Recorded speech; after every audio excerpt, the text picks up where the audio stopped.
Isabella avait 68 ans. Elle avait vécu une existence que beaucoup qualifieraient d'envieuse. Un mariage de plus de 40 ans avec un homme respectable, 2 enfants adultes, et une retraite confortable. Elle avait toujours respecté les règles, étant une épouse dévouée, une mère présente, une femme qui prenait soin de sa famille sans rien attendre en retour. Pourtant, en elle, un sentiment grandissant ne pouvait être ignoré. Un désir caché, une envie de se sentir vivante à nouveau. Son mari, Carlo, était un homme bon, mais ces dernières années, son attention semblait s'être évaporée. Il passait ses journées devant la télévision ou en compagnie de ses amis retraités, tandis qu'Isabella se sentait de plus en plus invisible. Elle avait besoin de quelque chose pour la réveiller, pour lui faire ressentir à nouveau le désir. Le destin allait lui offrir cette opportunité de la manière la plus inattendue. C'était l'une de ces matinées d'été où l'air était si chaud qu'il semblait presque liquide. Elle s'était forcée à sortir de sa routine, décidant de s'inscrire à un cours de gymnastique tranquille dans un petit centre sportif près de chez elle. Ce n'était pas qu'elle avait des ambitions précises de retrouver la forme, mais elle voulait au moins se sentir active. C'est là qu'elle le vit pour la première fois. Lorenzo, 27 ans, avec un corps musclé, des yeux profonds et un sourire espiègle. Il était l'un des instructeurs du centre, chargé d'aider des personnes de tous âges à maintenir une bonne mobilité. La première fois qu'il lui parla, Isabella se sentit comme une jeune fille vivant son premier émoi. « Madame Isabella, vous pourriez avoir besoin d'un peu d'aide avec cet exercice, » dit-il d'un ton amical, mais son regard avait quelque chose de provocateur, presque amusé. Elle ne savait pas si c'était son imagination, mais il semblait la regarder d'une manière qu'elle n'avait pas ressentie depuis longtemps. Elle sourit, tentant de cacher la rougeur qui montait à ses joues. « Si vous pouvez m'éviter de me casser une hanche, je vous en serai reconnaissante. » Il éclata de rire, dévoilant une rangée de dents parfaites. À ce moment-là, sans qu'elle ne s'en rende compte, son destin commença à changer jour après jour. La relation devint de plus en plus informelle. Lorenzo était aimable avec tout le monde, mais avec elle, il y avait une compréhension différente. Une manière de se rapprocher, de la toucher accidentellement. Lors des exercices, il maintenait le contact visuel une seconde de plus que nécessaire. Elle faisait semblant de ne pas le remarquer, mais en elle, une sensation oubliée commençait à s'éveiller. Un jour, pendant une pause, elle se retrouva avec lui devant la machine à café. Il lui sourit de cette manière audacieuse qu'elle commençait à reconnaître comme sa marque de fabrique. Isabella a une énergie incroyable. Elle ne fait vraiment pas son âge. Ces mots la touchèrent plus qu'ils ne le devraient. Ce n'était pas par vanité, mais parce que cela faisait des années qu'on ne lui avait pas dit quelque chose de semblable. Oh, arrêtez. Je ne suis qu'une vieille dame qui essaie de ne pas rouiller. Elle secoua la tête avec un sourire. Si c'était vraiment le cas, vous ne seriez pas ici à rire avec moi. La façon dont il l'interpellait de manière informelle lui procura un frisson le long de la colonne vertébrale. Elle était à la fois confuse et envoûtée. Elle savait qu'elle devait prendre du recul, mais chaque interaction avec Lorenzo la laissait désireuse de plus. Isabella se tenait devant le miroir de sa salle de bain, scrutant son reflet avec une intensité inhabituelle. Qui était cette femme qu'elle voyait? Une épouse dévouée, une mère aimante, ou une femme pleine de désirs et d'impulsions qu'elle avait longtemps réprimées? La pensée de Lorenzo la hantait, non seulement pour son apparence, mais aussi pour la façon dont il lui faisait ressentir la vie avec une intensité qu'elle n'avait pas connue depuis des années. C'était mal, elle le savait. Mais le désir ne connaît pas de morale, et elle était sur le point de découvrir jusqu'où elle serait prête à aller. Cette prise de conscience s'était intensifiée un après-midi banal après les cours. Alors qu'elle se changeait dans les vestiaires, elle trouva un petit mot glissé dans son sac. Un simple morceau de papier, sur lequel était écrit « Si tu veux prendre un verre avec moi, je t'attendrai ce soir au bar ». C'était une invitation sans engagement, juste une occasion de discuter. Son cœur s'emballa à la mention de Lorenzo. Ce n'était qu'un vers, n'est-ce pas? Pourtant, elle savait que l'accepter signifierait franchir une ligne invisible. Elle prit une profonde inspiration et accepta, consciente que cette décision changerait tout. Le bar était un endroit discret, loin des lieux habituels où elle et son mari avaient l'habitude de se rendre. Lorenzo était déjà installé à une table dans un coin, un verre devant lui et un sourire détendu sur les lèvres. En s'approchant, Isabella ressentit une nervosité étrange. Que faisait-elle là?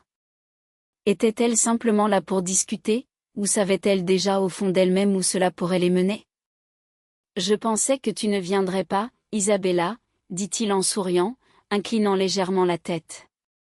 Elle s'assit, essayant de maîtriser son cœur qui battait la chamade. Lorenzo était un jeune homme plein d'énergie et de charme. Isabella, avec ses 68 ans et un passé bien rempli, se sentait soudainement libérée des étiquettes qui semblaient la définir. Ils parlèrent longuement. Il lui parla de sa passion pour le fitness, de ses rêves de voyage, tandis qu'elle partageait des souvenirs de sa jeunesse, de cette époque où elle se sentait libre et pleine de vie. Pour la première fois depuis des années, elle se sentait écoutée. Lorsque la soirée toucha à sa fin, Lorenzo la regarda intensément et proposa de se revoir. Sans hésitation, elle acquiesça. Les jours qui suivirent, Isabella tenta de retrouver une certaine normalité. Son mari ne remarquait rien, trop absorbé par sa routine quotidienne. Pourtant, au fond d'elle, elle savait que quelque chose avait changé. Lorenzo et elle se voyaient de plus en plus souvent, toujours avec un prétexte différent. Parfois, ils prenaient un café après l'entraînement, d'autres fois, ils se promenaient longuement dans le parc. Bien qu'il n'y ait pas encore eu de contact physique entre eux, l'énergie était palpable. Un soir, alors qu'ils marchaient le long de la Seine, Lorenzo tendit la main et effleura la sienne. Ce contact, bien que bref, fit naître une étincelle en elle.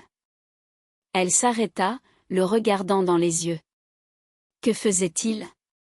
Isabella, murmura-t-il. Elle ne savait pas quoi répondre, mais elle savait qu'elle ne voulait pas que cela s'arrête. Mentir à son mari était devenu la chose la plus difficile qu'elle ait jamais faite. Pendant 40 ans, elle avait vécu en toute transparence avec lui, sans jamais avoir à inventer d'excuses. Isabella se rendait compte qu'elle avait pris l'habitude de mentir avec une étonnante facilité. Je vais chez une amie. Ce soir, nous dînons avec le groupe de sport. Je dois faire des courses. À plus tard. Son mari ne se doutait de rien, il était trop habitué à la considérer comme une évidence. Ainsi, jour après jour, elle se retrouvait de plus en plus souvent en compagnie de Lorenzo. La tension entre eux grandissait, devenant presque insupportable. Puis, un soir, tout changea. Elle venait de sortir du centre de remise en forme lorsqu'elle reçut un message de lui, « Viens ce soir chez moi ». Elle relut le texte plusieurs fois, son cœur battant la chamade. Il n'y avait plus d'ambiguïté, plus de jeu de séduction innocent. C'était une invitation claire, une porte qui, une fois franchie, ne pouvait plus être refermée. Elle tapa lentement sa réponse, demandant où et quand, et il lui envoya son adresse. Elle réalisa qu'elle allait vraiment le faire. En conduisant vers la maison de Lorenzo, son esprit était en émoi. Ses mains perspiraient sur le volant, son cœur battait à tout rompre. Elle était sur le point de tromper son mari après une vie où elle avait été l'épouse parfaite, la femme irréprochable. Elle s'apprêtait à céder à quelque chose de défendu, mais la vérité, c'était qu'elle ne se sentait pas coupable. Elle ressentait la vie vibrer en elle lorsqu'elle frappa à la porte. Lorenzo l'ouvrit avec un léger sourire, presque conscient de ce qui était sur le point de se passer. Il était vêtu d'un simple t-shirt et d'un pantalon ample, décontracté, comme si c'était la chose la plus naturelle du monde. Isabella, en revanche, tremblait. « Si tu veux, tu peux encore partir. » Ces mots auraient dû la faire réfléchir. Elle aurait dû faire demi-tour, descendre les escaliers, rentrer chez elle comme si de rien n'était. Mais elle ne le fit pas. Elle fit un pas à l'intérieur. La porte se ferma doucement derrière elle, scellant son destin. Le bruit de la porte qui se fermait résonna dans le silence de la pièce. Le monde extérieur n'existait plus. Son cœur battait à tout rompre dans ses oreilles, tandis que ses yeux erraient dans la lumière tamisée de l'appartement de Lorenzo. Il la regardait, appuyé nonchalamment contre le chambranle de la porte, les bras croisés sur sa poitrine. Il semblait calme, presque patient, comme s'il savait qu'elle avait besoin de quelques instants pour assimiler ce qui allait se passer. « Es-tu sûr ?» Sa voix était basse, douce, mais teintée d'un désir contenu. Elle hésita, mais au fond d'elle, elle savait qu'elle ne voulait plus faire marche arrière. Elle ne répondit pas tout de suite. Elle fit un pas en avant, réduisant la distance entre eux. Son corps savait déjà ce que son esprit essayait désespérément de rationaliser. Il tendit la main et caressa sa joue avec une tendresse surprenante. Ce simple contact la fit frémir, car cela faisait des années qu'elle n'avait pas ressenti une telle caresse. Ce n'était pas seulement un désir physique. C'était le besoin d'être touchée, d'être vue, de savoir qu'elle existait encore en tant que femme, et non seulement en tant qu'épouse, mère ou retraitée invisible. Lorsque ses lèvres rencontrèrent les siennes, le temps sembla s'arrêter. C'était un baiser lent, exploratoire, presque respectueux. Il n'y avait ni hâte ni avidité. Juste le goût d'une tentation longtemps différée. Ses mains trouvèrent le courage de glisser sur les épaules de Lorenzo, ressentant la fermeté de sa jeunesse. Lorenzo la tenait dans ses bras, son corps puissant contre le sien, et tout semblait si différent de ce qu'elle avait connu. L'adrénaline pulsait dans ses veines, et elle se laissa emporter, perdant le contrôle. Elle ne savait pas comment ni quand ils avaient bougé, mais soudain, ils se retrouvèrent dans le salon, un espace chaleureux, éclairé par la lumière tamisée des lampes. Il la guidait avec confiance, sans jamais la forcer, lui laissant le choix de décider jusqu'où elle voulait aller. Il la poussa doucement, et elle ne s'arrêta pas. Chaque barrière qu'elle avait érigée au fil des années s'effondra en un instant. La peur, la culpabilité, le doute, tout cela se dissipa dans la chaleur de cette nuit. Elle se sentait désirée, presque vénérée, comme si elle était enfin reconnue. Elle se sentait vivante. Lorsque tout fut terminé, elle resta allongée à ses côtés, le souffle irrégulier, le cœur en proie à des émotions contradictoires. Elle avait trompé son mari. Ce n'était pas une erreur, ni un caprice. C'était un choix conscient, et maintenant, elle se demandait ce qui allait se passer ensuite. En ouvrant les yeux, la réalité de ce qu'elle avait fait l'assaillit. La lumière du matin filtrait à travers les rideaux, projetant des ombres douces sur les draps qui portaient encore l'odeur de Lorenzo. Il dormait paisiblement à ses côtés, sa respiration lente et détendue, si loin des préoccupations du monde. Elle, en revanche, se sentait comme si une tempête s'était déchaînée en elle. Elle se tourna sur le côté, fixant le plafond, son esprit envahi par des questions qu'elle avait réussi à étouffer quelques heures auparavant. Que signifiait tout cela? Où ces émotions de la nuit allaient-elles la mener? Le souvenir de la nuit précédente vivait encore dans son corps, mais maintenant, il était mêlé à quelque chose de plus lourd. La culpabilité ne l'assaillait pas de manière explosive, comme elle l'avait redouté. Elle était là, subtile, insidieuse, prête à grandir. Son mari n'avait aucune idée de ce qui s'était passé. Elle était certaine que s'il la voyait à cet instant, avec sa peau encore marquée par les caresses de Lorenzo, il ne reconnaîtrait pas la femme avec qui il était marié. Et peut-être qu'elle-même ne se reconnaissait plus. Elle se leva lentement, essayant de ne pas le réveiller. Elle devait partir. Elle devait mettre de l'ordre dans ses pensées avant qu'il ne soit trop tard. Mais alors qu'elle ramassait ses vêtements éparpillés sur le sol, la voix ensommeillée de Lorenzo la fit s'arrêter. « Tu t'en vas ?» Elle se retourna. Ses yeux, encore embrumés de sommeil, la regardaient avec une douceur mêlée de curiosité. Je dois rentrer, répondit-elle, une signification silencieuse flottant entre eux. Lorenzo se redressa, s'appuyant sur son coude. Je te reverrai. Elle ne savait pas quoi répondre, ne savait pas quoi dire. Elle hocha simplement la tête, s'habilla rapidement et sortit. Elle n'osa pas se retourner. Mais le feu qu'ils avaient allumé ne voulait pas s'éteindre. Elle franchit la porte de l'appartement, essayant de paraître normale, mais tout semblait différent.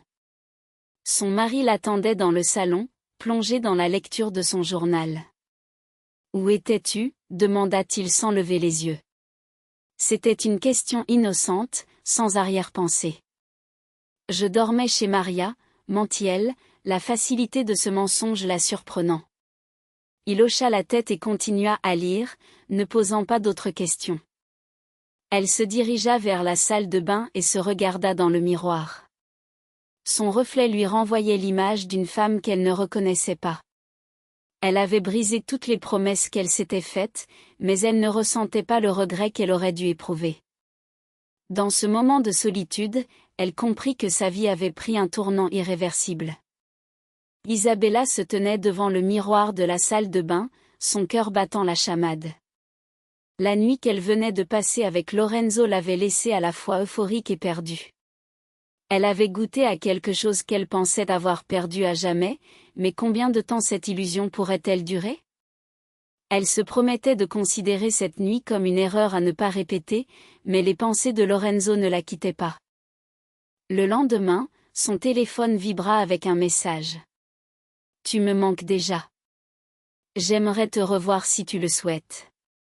À bientôt après la gym. » Chaque mot était une tentation, et malgré sa volonté de l'ignorer, son esprit cherchait déjà des excuses pour le revoir. Elle accepta son invitation, et ils se retrouvèrent dans un petit hôtel à l'extérieur de Paris, loin des regards curieux. Ce n'était plus seulement la curiosité qui l'attirait vers lui, mais un besoin de se sentir vivante à chaque instant passé ensemble. Isabella oubliait son mariage, ses responsabilités, mais la réalité était inévitable et elle savait que tout finirait par s'effondrer. Elle croyait être prudente, persuadée que personne ne se doutait de rien. Cependant, son mari, Carlo, n'était pas aussi aveugle qu'elle l'avait imaginé. Un soir, alors qu'elle préparait le dîner, elle sentit son regard peser sur elle. L'atmosphère était étrange, chargée de non-dits.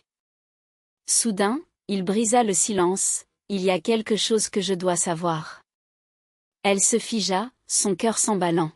« Que veux-tu dire » tenta-t-elle de garder son calme. Carlo soupira et posa le journal sur la table.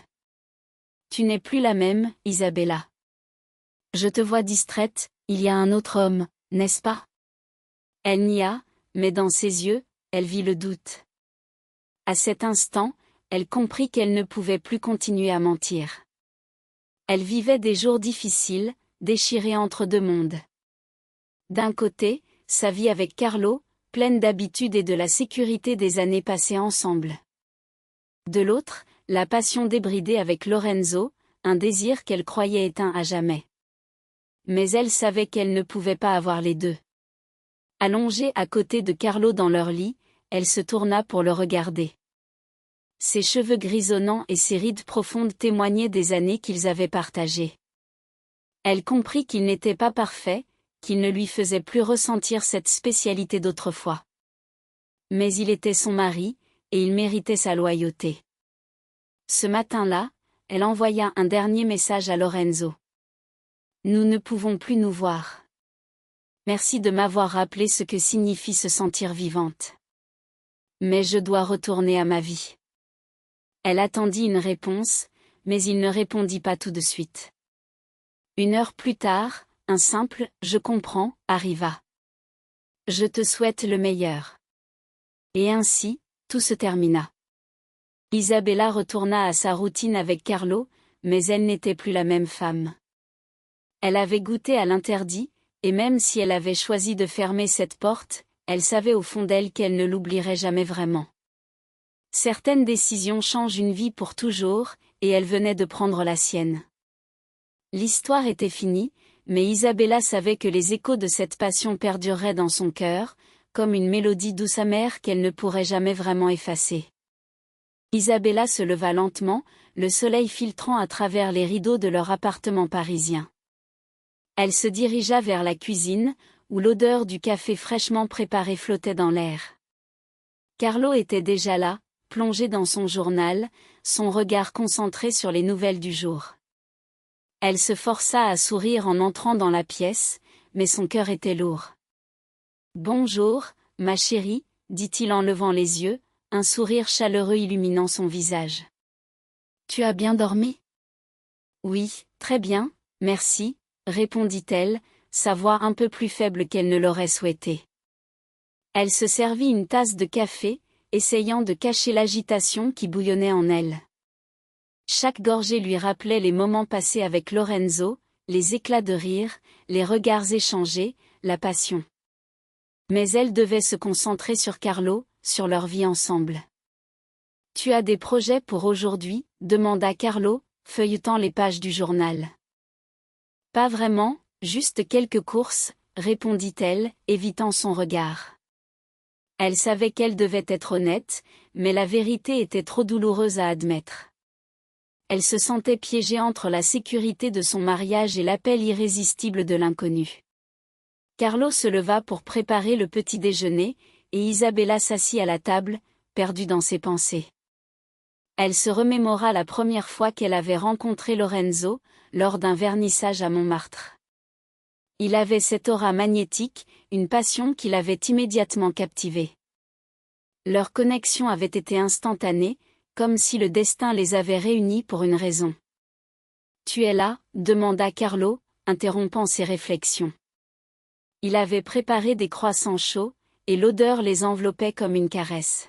« Oui, désolée, je pensais juste à des choses à faire », répondit-elle, se forçant à sourire. Ils prirent leur petit déjeuner en silence, mais Isabella sentait que quelque chose avait changé. Elle ne pouvait plus ignorer le vide qui s'était installé entre eux. Carlo, bien qu'il soit un homme aimant et attentionné, ne pouvait pas combler ce manque de passion qu'elle avait ressenti avec Lorenzo. Après le repas, elle se leva pour ranger la table. Son téléphone vibra sur le comptoir, et son cœur s'emballa en voyant le nom de Lorenzo s'afficher sur l'écran. Elle hésita un instant, puis décida de ne pas répondre. Elle devait se concentrer sur sa vie actuelle, sur Carlo. Mais la tentation était forte, et elle savait qu'elle ne pourrait pas ignorer ses sentiments indéfiniment. Plus tard dans la journée, alors qu'elle se promenait dans les rues animées de Paris, elle se retrouva face à la boutique de fleurs où Lorenzo l'avait emmenée lors de leur première sortie. Les souvenirs affluèrent, et elle se sentit submergée par une vague d'émotions. Elle entra dans la boutique, le parfum des roses et des pivoines l'enveloppant comme un doux souvenir. « Bonjour, mademoiselle », dit le fleuriste avec un sourire. « Que puis-je faire pour vous aujourd'hui ? » Je voudrais un bouquet, murmura-t-elle, se sentant soudainement vulnérable. Elle choisit des fleurs aux couleurs vives, des roses rouges et des marguerites blanches, symboles de passion et d'innocence. En sortant, elle se demanda si elle avait fait le bon choix. Le soir venu, alors qu'elle était de retour à la maison, elle trouva Carlo assis sur le canapé, un verre de vin à la main. Il avait l'air fatigué, mais son sourire illuminait la pièce. Isabella se sentit coupable en pensant à Lorenzo, mais elle savait qu'elle devait être présente pour son mari. « Tu as passé une bonne journée ?» demanda-t-il, levant son verre en sa direction. « Oui, très bonne », répondit-elle, s'asseyant à côté de lui. Ils discutèrent de leur journée, mais Isabella avait du mal à se concentrer. Son esprit vagabondait, se perdant dans les souvenirs de Lorenzo, des moments volés, des promesses murmurées. « Tu sembles distante, tout va bien ?» demanda Carlo, son regard inquiet. « Oui, tout va bien », mentit-elle, mais elle savait qu'elle ne pouvait plus continuer ainsi. Abonnez-vous à la chaîne de nombreux